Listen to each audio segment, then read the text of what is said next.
Mark, good to chat with you again. Firstly, I'll start with bodies-wise. How are you coming out of Tuesday going into Saturday?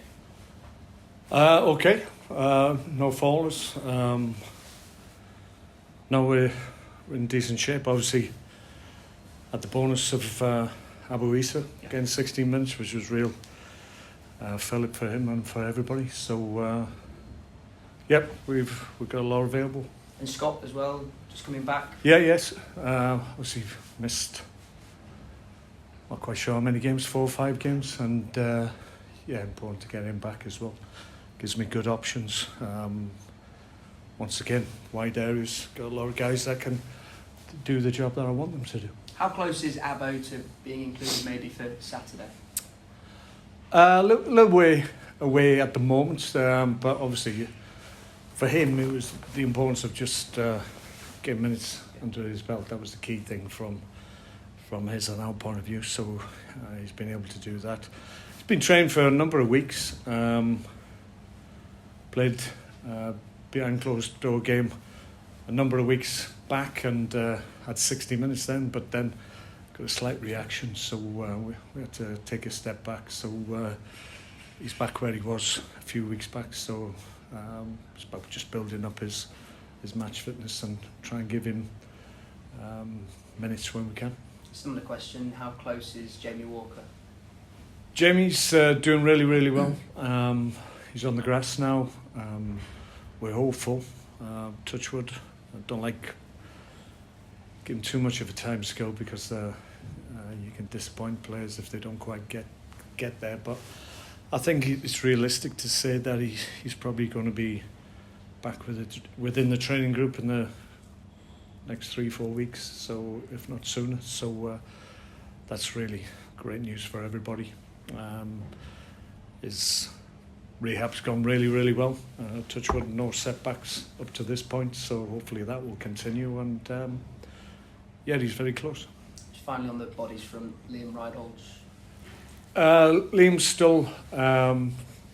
Last week he started a little bit of discomfort. He was aware of his calf, so he's not yet got on the grass. But the hope is this week, if he has a clear week, which up to this point he has done, in terms of sensation or pain or whatever.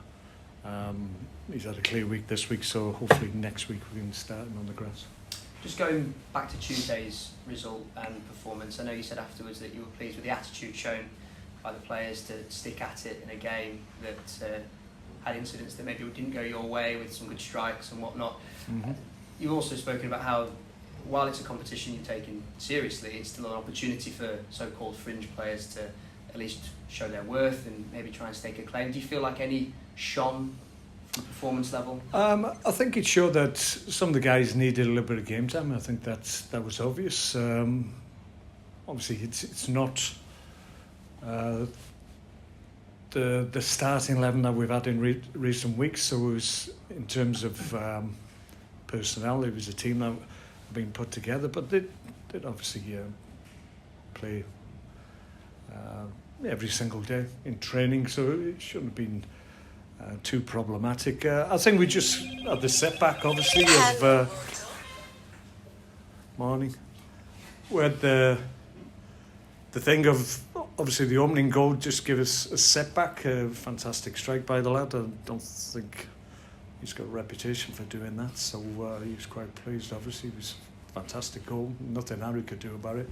Couldn't do anything about the one in the other corner either. So 2 outstanding goals, and we made 2 mistakes. That might be, and probably is a consequence of obviously the group that we had out on Tuesday haven't played together collectively in too many games, and when that happens, then sometimes you're going to have a lack of communication or just individual errors creep in. So there's reasons behind it. We didn't expect and didn't feel on the night. I think I said to you after the game that I didn't feel it was a 4-0 defeat. I thought, and since I've watched it back, we actually played some decent stuff when we moved the ball quickly.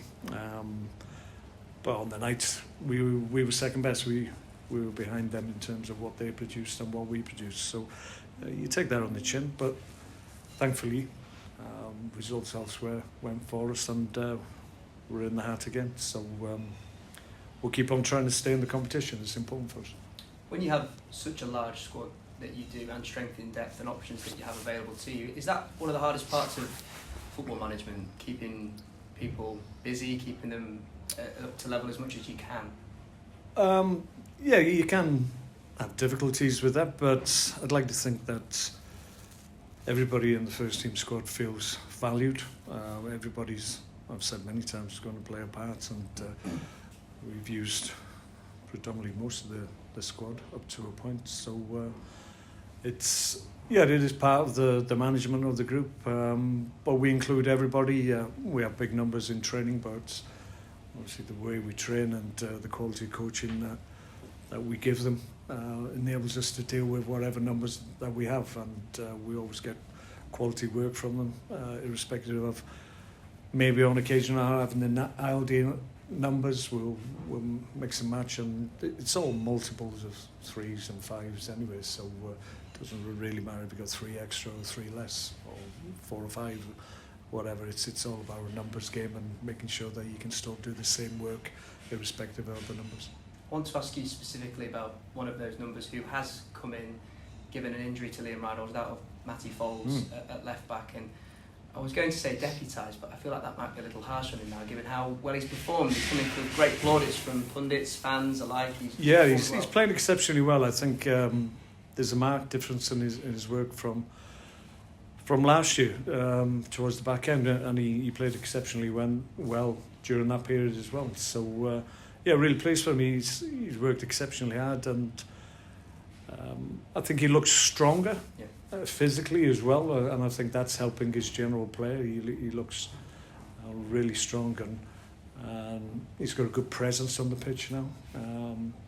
Sometimes in some games, maybe last year, he didn't impose himself as much as I feel that he is now, and I think he's benefiting from a real desire in his play to play well, to affect the opposition, and he's been instrumental in a lot of the goals Andy Cook has scored. Obviously, some great crosses from that left-hand side, and he's getting into areas of the pitch that we want him to. He's getting high up the pitch, but still doing good quality defensive work. So, really pleased for him. He's having a real good run in the team and playing really well. He's excelled in that position and being a big part of the decent start that we've had at the beginning. That getting forward part of his game, is that something that you've worked specifically with him on, or is it? Well, there's an expectation that we expect our fullbacks to get ahead of the ball on occasions and give us an option out wide, and it's really important. The fullback positions are vital to any team. They're obviously at the forefront of our defensive work, but they're more often than not, they're the instigators of our attacking play.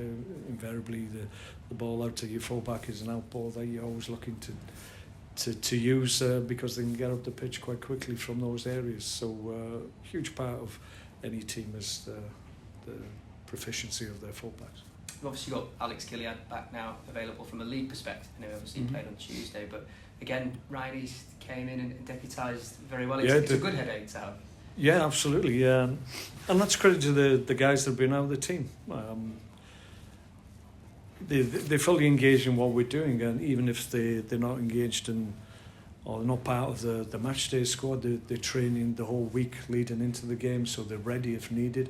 If they miss out, then they train exceptionally well and correctly the next week, because they know their circumstances might change and they'll be required. And Eastie came in last week after, actually, I think I'm right in saying he wasn't in the matchday squad prior to the Salford game. So that shows that he's been professional. He's just waiting for an opportunity, and when he comes in, then he doesn't let anybody down, not least himself. He came in and had a really good game. Had a good 20-odd minutes as well against Burton as well. So good minutes in recent times, and training really well, like almost everybody is. I mentioned Alex, we spoke with him earlier, and Alex is one of those players that's been here for a fair few years in different spells and has amassed over 100, I think, career appearances at the football club, so he knows Bradford City fairly well.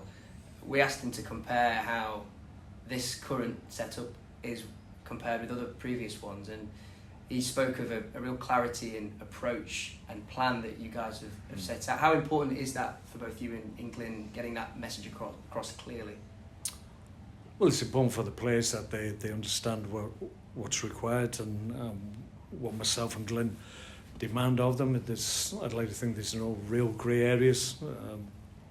You have to understand. I think sometimes at times we can go wrong is where maybe on occasions the guys take us too literally and try and recreate situations in games that we've illustrated to them, and sometimes they pick the wrong moment to do that, and that's just their willingness to try and implement what we tell them.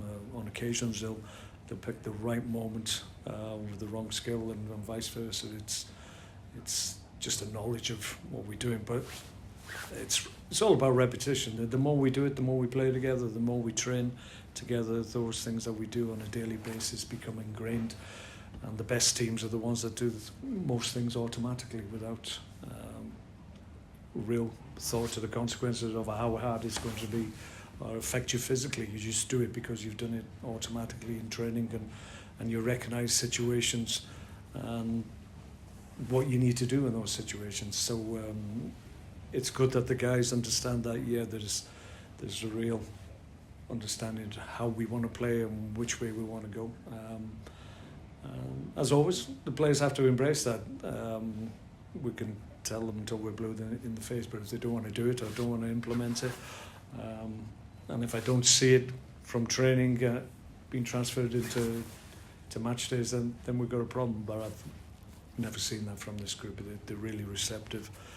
They can see that it's helping them get better as a group and individually, I feel. So I think that's why we got by.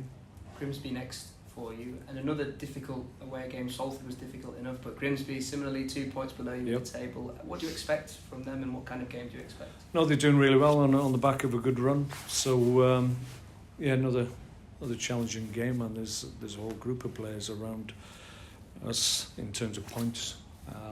So it'd be good if we can get another positive result, another 3 points on our travels. Our record away from home is really good, so we want that to continue. If we can do that, then hopefully there'll be a gap between the teams at the top, which we are involved in at the moment, and teams below us. So I think that's important moving forward. It's always better to create that gap, and then if you do have a setback, then you don't lose your position. So we'll be looking for another 3 points if we can. And a great opportunity to match a record that's lasted since, I believe, 1985, which is 5 away league wins on the spin. I mean, that's a fair reflection of how well you have played away from home this season alone.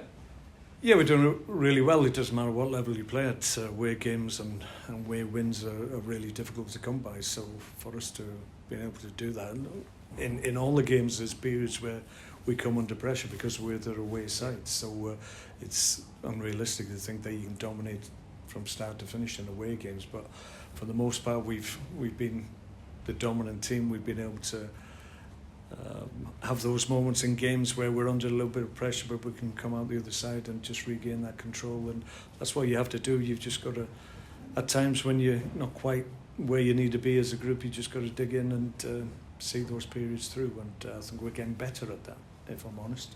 So that's pleasing.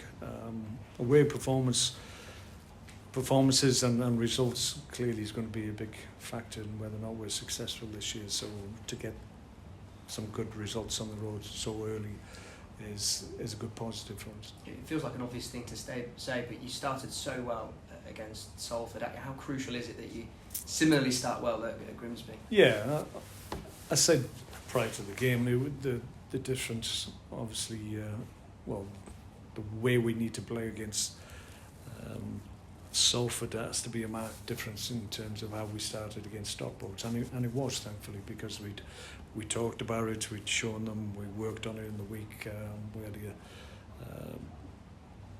a real idea of what we needed to do to affect them adversely. So in terms of a good week's work leading to seeing that transfer from training to to match day was really pleasing for everybody, and to get the result obviously is caps it on. Thanks, Mark. No problem. Saying obviously the other day, Mark, we were saying when you were up to 600 games in club management. I mean, I think it was 31 you've done at Bradford City, and you're already 9th longest serving manager in League Two, which is ridiculous. Well, it's more of a sad endowment for maybe League Two and the powers that be that appoint managers and sack them. Everybody needs more time, and that's an unfortunate thing about the role that I have, that sometimes as a manager you're not given the time that you need or deserve sometimes, but we all sign up to it. We all realise that's the rules, and that's what happens. So you just got to try and keep on being successful if you can. I think possibly with League Two, with that turnover of managers, a bit like, it was sort of even worse than perhaps the Premier League and Championship, in terms of, because it's the bottom division and teams, when they've had a few bad results, are suddenly looking and thinking, hang on, there's a trapdoor there. Yeah, I'm sure that influences a lot of people. Yeah, it's the consequences of going out to the Football League are huge, and if you do slip out, it becomes very, very difficult. There's a lot of teams that have had huge histories in the Football League and gone into the National League and still trying to scramble out. So yeah, you don't want to be involved at that end. Clearly we want to be affecting the league table at the top end if we can. I think it's 4 clubs you played this season have already changed manager, which is, you know, bearing in mind you're only 13 games in. Or Yeah, yeah, it does seem to be quite prevalent at the moment, whether or not. I think it's certainly, if you get off to a good start, then that just calms everybody down. And I think if you're struggling for results in the opening period of the season, then people think it's going to be the norm for the whole season, which isn't always the case. I know I've lost a number of jobs as a consequence of having poor starts to the league. And anything you've done in the past doesn't really resonate with people. They just think that it's going to be a trend that's going to continue, so they don't give you time to turn it around, unfortunately. But thankfully we're not in that position because we've had a really strong start this year. I was going to say, if you were a manager starting off now, would you be, I mean, would you sort of change the way you manage, or almost would it put you off a little bit if you were sort of offered a job as a young manager? No, it'd never put you off. It's a great role. It's a great job.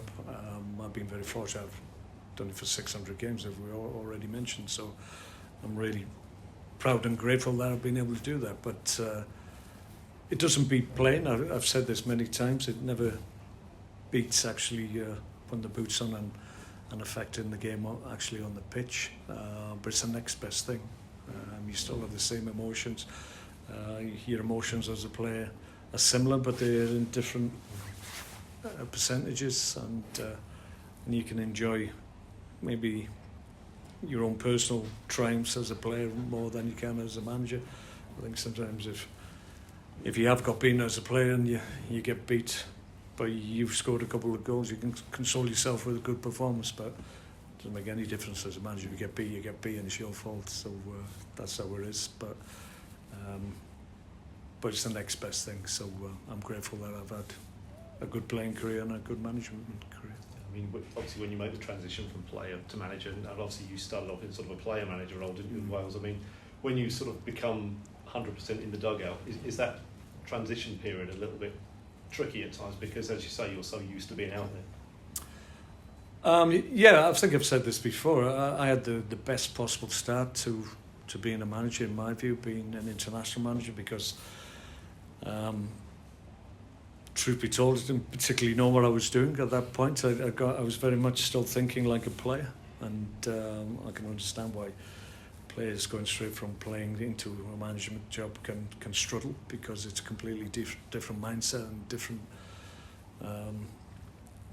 different set of demands that you have as a manager. Everybody wants decisions from you, whereas as a player you can just think quite cynically sometimes about your own position and what you have to do to get ready to be effective. But as a manager, it's completely different. So I think that catches some people unawares. But as international manager, I was exposed to it for 7 to 10 days every other month, and then everybody would go home and I'd sit in a darkened room and think, goodness me, I need to be a lot better than I was then. And that helps because it just gives you that breathing space. There's not another game in 3 days. So that allowed me to understand what I believed in and what I felt needed to be done if I was ever in charge of another team. So I was very lucky in that regard. So it's unusual, obviously, to be an international manager so early. But I think that's maybe one of the big reasons why I'm the longevity I have had, just because it allowed me to understand what was required. Presumably also you've got to sort of cut off yourself a little bit from the dressing room, haven't you? Because you go from being a sort of a teammate to being the boss. Yeah, I don't think you should try and create that artificially, but like go from one day being a mate and then striding in as the manager and say you've got to call me gaffer now. I think I've seen examples of that. It doesn't work, trust me. So I've never done that. I was still very much part of the team when I was Welsh international manager, and in fairness, it was the support of the players that actually got me through the initial period, because they were so desperate. We'd had a bad time prior to me getting the job, so they were just desperate for me to do well because that would help them. So I was always grateful for their support, certainly in the early days. Obviously, this weekend you're facing Grimsby, Paul Hurst, who's pretty much, he's had 2 spells there. He's brought them up twice. Mm-hmm. He's got that connection with the club, hasn't he? I mean, presumably when you're facing a manager like that, they almost know every nook and cranny of that club, don't they? Yeah, I'm always really impressed by guys that have been able to stay at clubs for a long period and always had an impact and good success there. So he's clearly very, very adept at what he does. I watched the playoff last year and unbelievable game against Wrexham, and went from back and 2 and fantastic watch, I have to say. But yeah, they did really well. They're back in the league now and doing really well. I think we mentioned before that sometimes teams can come up and carry on that momentum, and it looks like that's what's happening with them. Because again, talking about how tough the National League is to get back out of it again, they're one of very few teams who did it straight away. Yeah, it's not easy, clearly, and I think that's the key. I think if you do go down, then you've got to do everything in your power to try and get back quickly if you can. If not, then you're in danger of being there for a few more years, as we well know. I do? Cheers, No problem.